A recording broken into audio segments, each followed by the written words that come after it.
please. Almighty God and loving Father, we come to the blessed throne room of grace this morning with thanksgiving and praise, Lord, for the salvation that we now have. And Lord, while riches, the temporal things, Lord, of this world are sometimes necessities, Lord, I just pray that this will not be the focus of our lives. Instead, Lord, our eternal destiny. Lord, thank you for this verse, and Lord, I just pray that, Lord, even our officials in government will consider this, that a good name is better than great riches. Lord, I pray for your guidance, and Lord, help us to appropriate the principles that will be shared this morning. In Jesus' name we pray. Amen. Please be seated.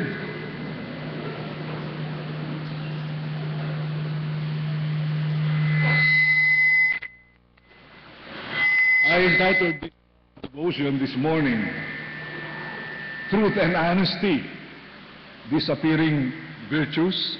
That's a question mark. Disappearing virtues.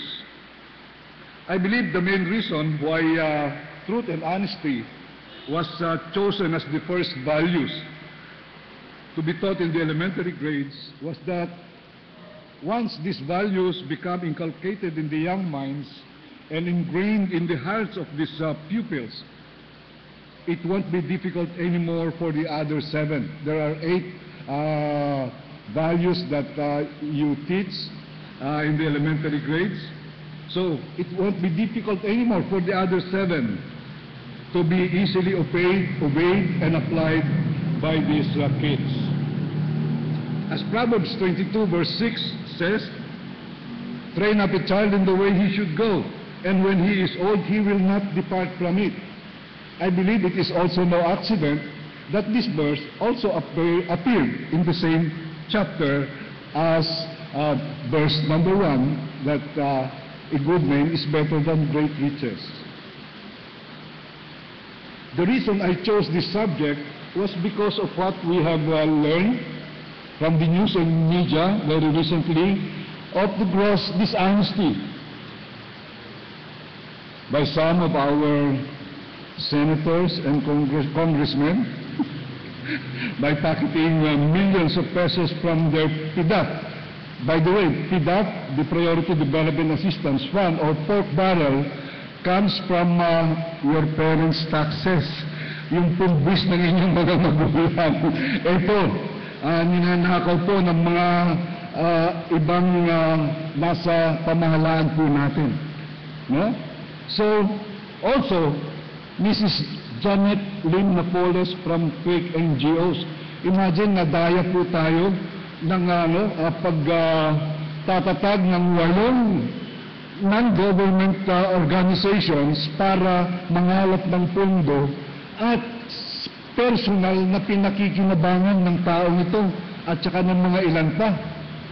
And I don't know if it is true what we have learned from the news that it is a 30-70 arrangement, or sometimes 50-50. And to the adults, I know you know what I mean. Alam po ninyo kung ano tinutukoy ko dito, yung sharing ng PDAP, and it runs into millions. I'm already 68 years old.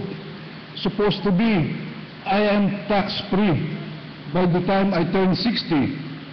Pero I still earn income, and so I continue to pay taxes. And ako'y natutuwa doon sa isang mag-asawa na mayroong baby na dala-dala doon sa Luneta, yung million people gathering. Although hindi po natin yung 1 million, ay sinabi nila na bakit sila naroon. Hindi naman daw sila pumupunta sa Luneta, pero nandun sila nung araw na yon sapagkat ipinakita nila yung galit nila sa mga opisyalis po natin na nagnanakaw po sa kaban ng bayan. Yan po ay imagine, marami sa inyo dyan, hindi nyo na nakikita yung income ninyo, di ba?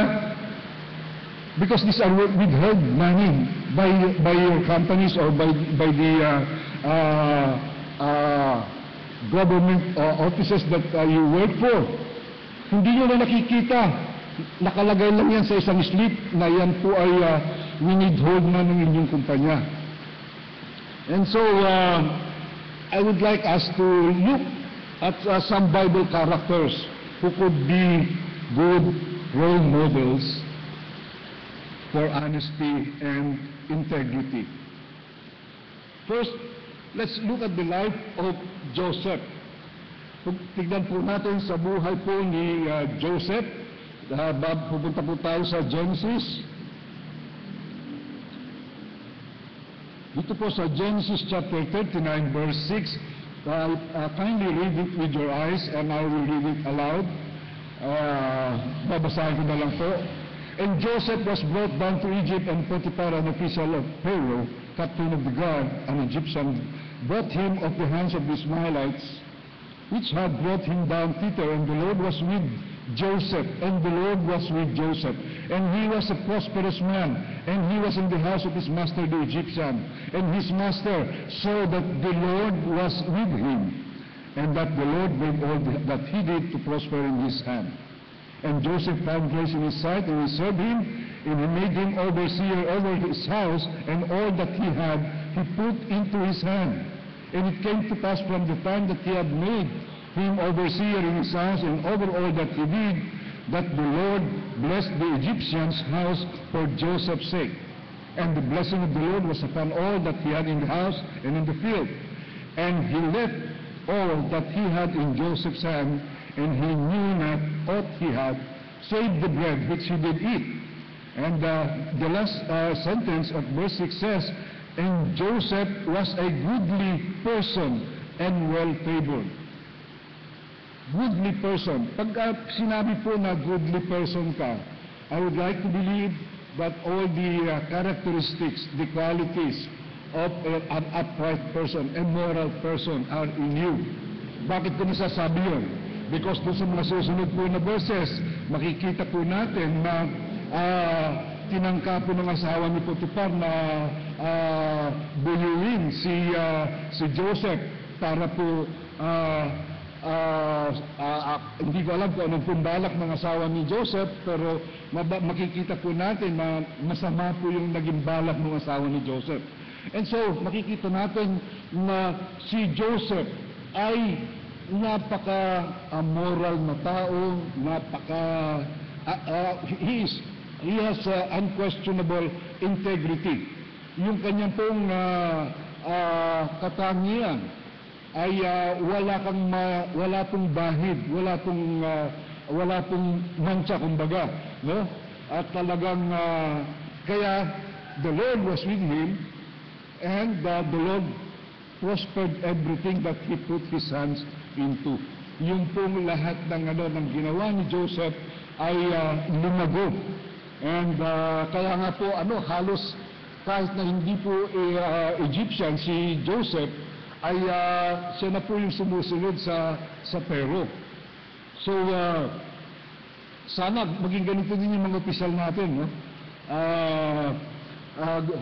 Maging goodly person sila, no? Maging goodly person sila. And another character is Nehemiah. Nehemiah served with honor and honesty. No? He did not abuse his position. Makikita po natin sa ating pong kapaligiran. Gusto po ng mga opisyal na ito, kung bisan ay perfect. Kaya para siguro nag-iipon sila ng pera para sa susunod na halalan ay meron na naman silang gagastusin.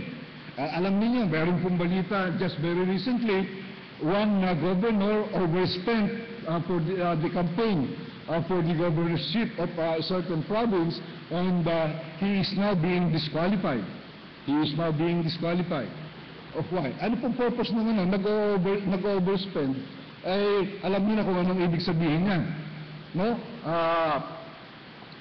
We were in summer in 2010, and we were told that the husband of Ambassador Shirley Vicario was way ahead.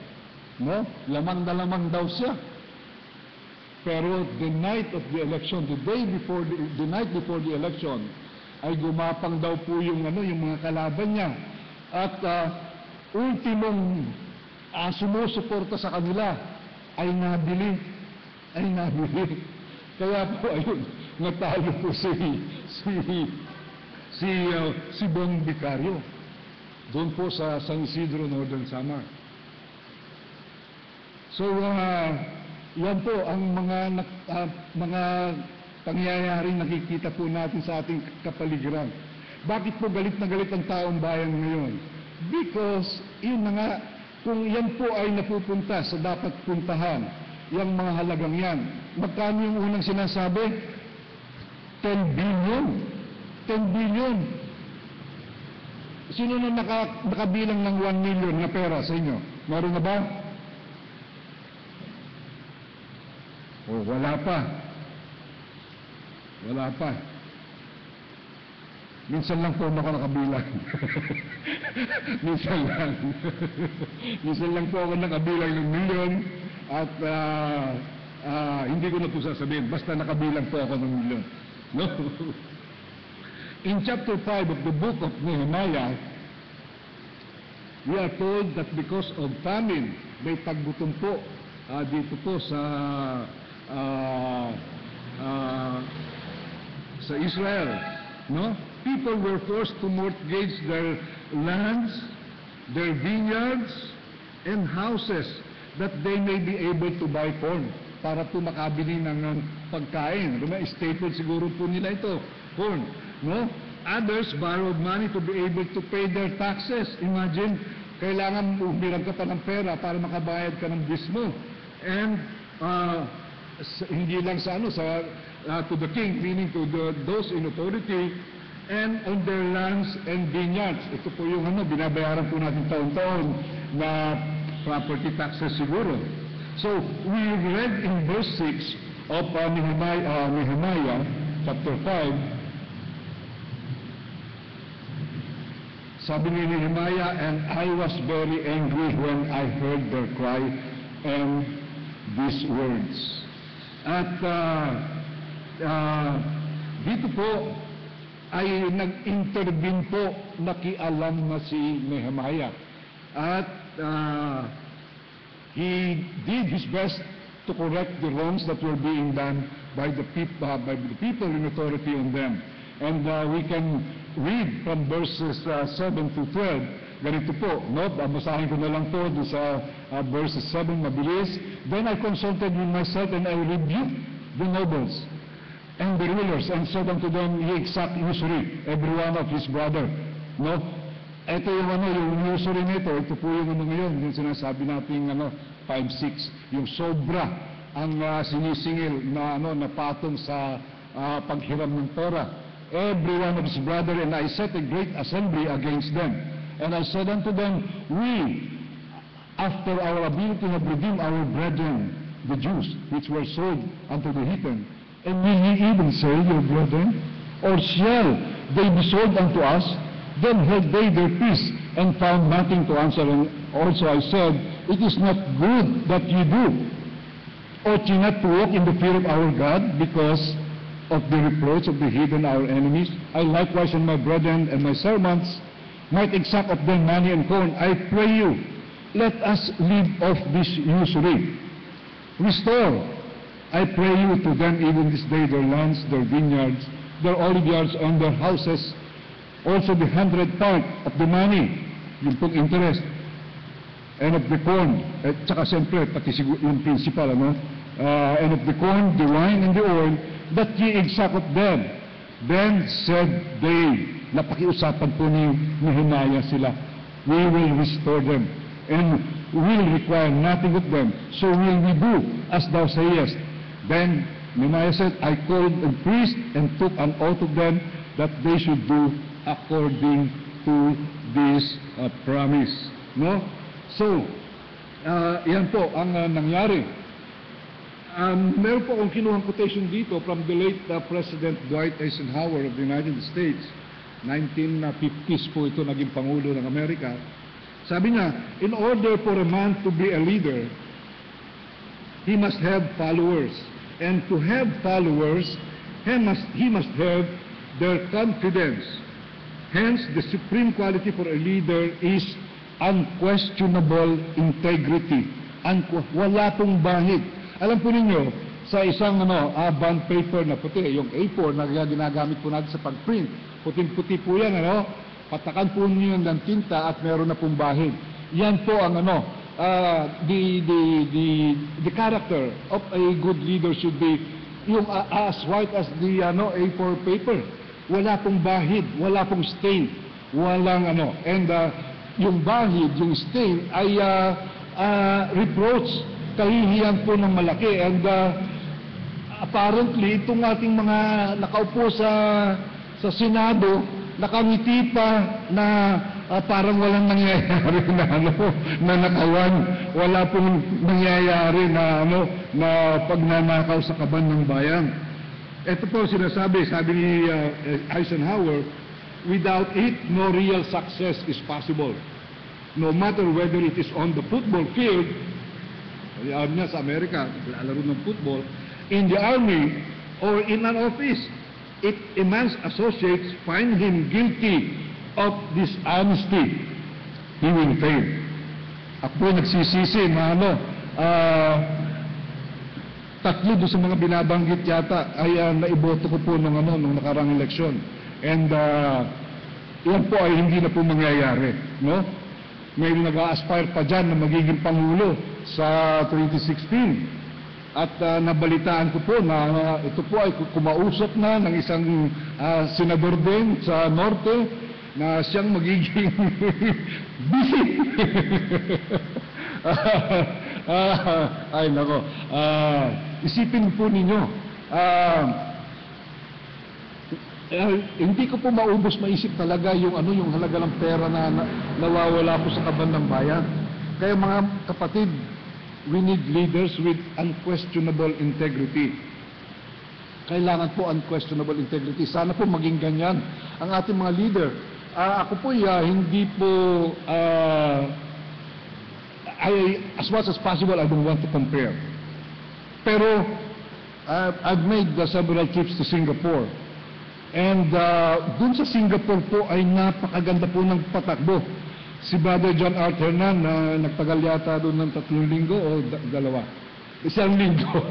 At nakita din niya yung kung paano gumagana po ang gobyerno po. Bakit po napakaraming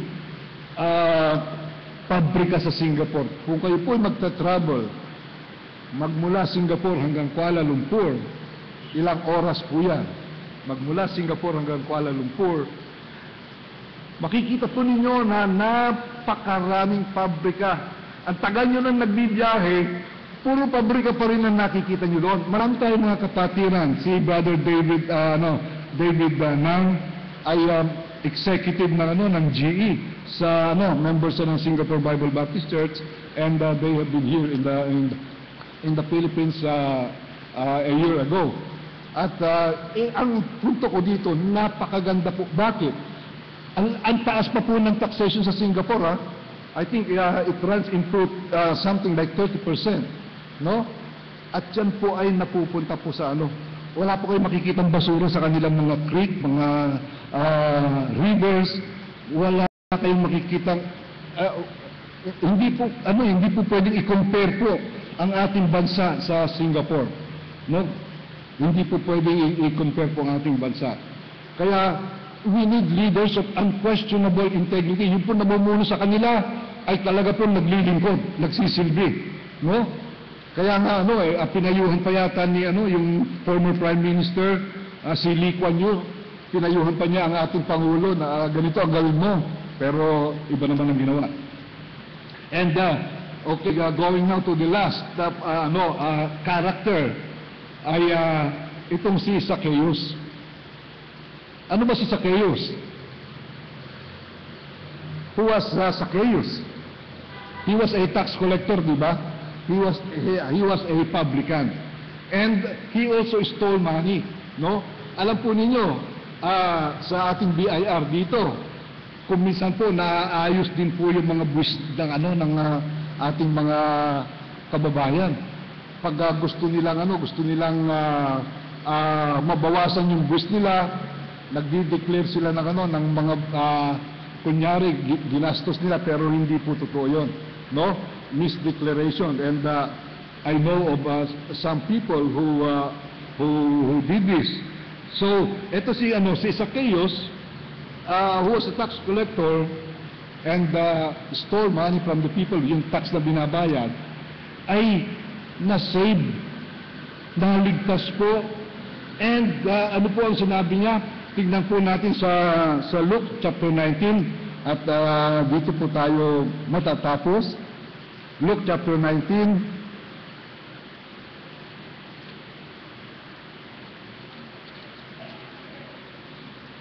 Babasahin ko lang po ng mabilis ulit.